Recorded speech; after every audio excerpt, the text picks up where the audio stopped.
morning po mga kaibigan, mga kapatid, kadomig po.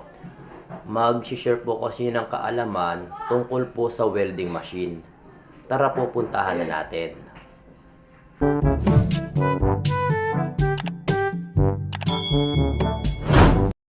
Ito po yung sinasabi ko po sa inyong i-share ko o gagawin ko.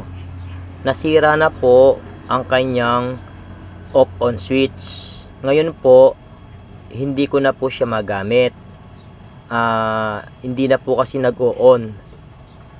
Kailangan na po natin siyang palitan ng switch. I-share ko po sa inyo kung paano po yan palitan. Tara na po.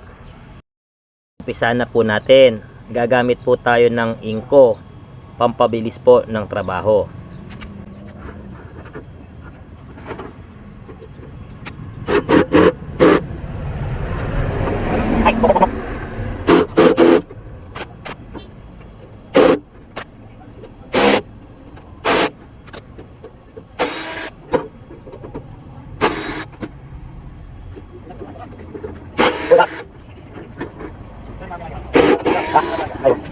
Mapaling cek. Jadi po.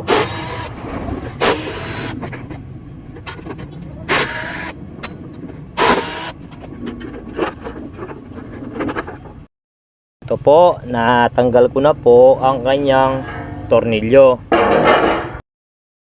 Dito po, makikita natin yung kulay red at kulay blue na wire.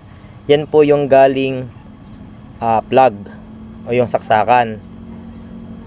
Yung red po at saka blue. Dito naman po, meron naman po tayong makikitang parehas red na papunta naman po sa PVC, PCB ng welding. Ngayon po, kung sakali po na hindi nyo na po ito lalagyan ng switch, ang gagawin nyo lang po ay bunutin nyo po itong socket na ito. Yan. Tapos po pagsamain nyo lang po sila ng ganyan para di saksak na lang po. Wala pong problema kung saan po mapunta ang dalawang ito at ang dalawang ito. Kahit po magpalit sila ng pwesto, wala pong problema dyan. Ako po kasi lalagyan ko po ito ng switch. Papakita ko po sa inyo. Ako po, ito po yung gagamitin kong switch. Switch po ito ng ilaw sa bahay. Ito na lang po ang gagamitin kong off-on. Ang gagawin ko po, i-grinder ko na lang po ito. Hindi po kasi ito makapasok ng buo. Kailangan pa pong grinderan. Hindi ko na lang po ipapakita sa inyo yung pag-grinder ko. Ito po, nabawasan ko na po o na-grinder ko na po itong lagayan ng switch.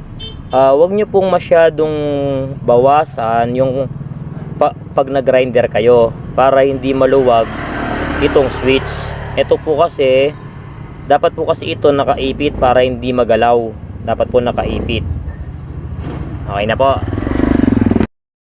Dito po, nailagay ko na po yung switch. Ito po ang kagandahan ng hindi sumobra sa pagkalaki ng butas. Hindi siya gumagalaw, ipit na ipit. Ito po yung ibig ko po sabihin sa inyo kanina.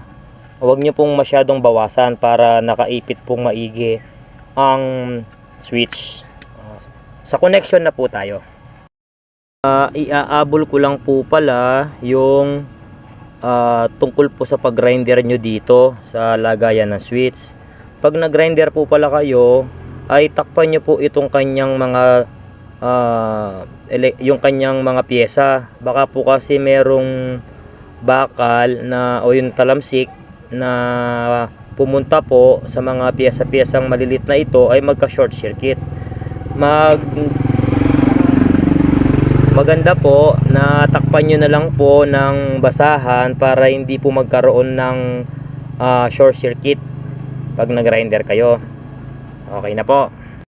Dito naman po sa kanyang connection ay ito pong dalawang ito, yan, iisa lang po yan, magkasama po yan. Pagdating po dito, magkasama rin po ito. Wag po kayong magsusuksok dito ng live tapos yung isa po dito rin, ano po yan, short circuit. Basta ito pong dalawang ito magkasama, tapos po ito ay magkasama. Ipapakita ko po sa inyo kung paano po mag-wiring. Ito na po yung ating connection. Kahit alin po dito ang pagsamahin ninyo ay wala pong problema. Kahit alin sa pula, kahit alin dito, pagsamahin nyo po yung isa, wala pong problema dyan. Kahit baligtad pwede, o walang polarity. Yan. Yan, okay na po yan. Tapos po, ito pong natitira pang dalawa ay dito po tayo sa butas ng switch.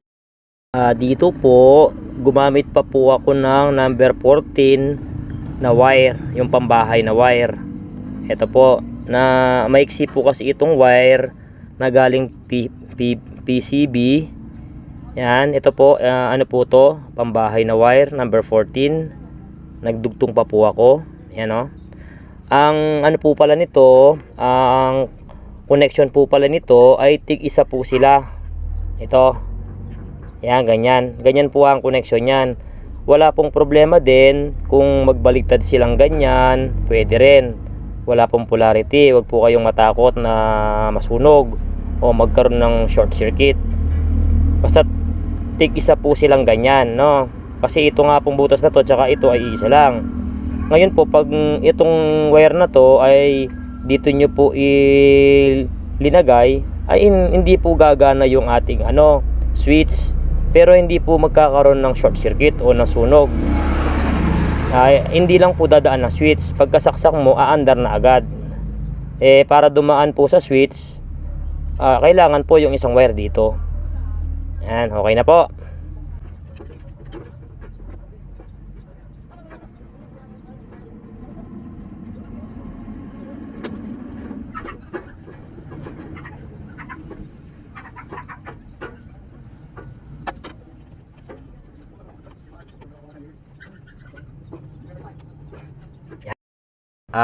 Eto po, subukan na po natin ang ginawa nating switch. Bali naka-plug in na po siya. Huwag nyo na pong intindihin itong kanyang marking na kulay, yung ilaw niyang kulay orange. Wala po yan. Bali nyan, siya sa on. Ito yung kanyang baba, naka-on, nakaturo. Naka-off po nyan. Bali dito po ang on yan. Yan. Huwag nyo na pong intindihin itong kanyang switch. Importante po umaandar po yung off on nya. Ngayon po, kung gusto nyo naman pong sundan yung kanyang ganyan, ibaliktad nyo lang po yung posisyon nito. Bunutin nyo po uli sa pagkasaksak, tapos po ibaliktad nyo lang kung saan po nakaturo kung saan po ito nakapress. Kunyari po dito, off, naka-off po siya noon. Pagka dito naman po, nakaturo yung on po noon. Okay na po. At ganun nga po ang ginawa ko pong pag-aayos dun sa switch ng welding. Kung nagustuhan nyo po yung ginawa ko pong videos, huwag nyo pong kalimutan na mag-subscribe po sa aking YouTube channel, mag-like po, at i-share mo na rin. Salamat po sa nanood.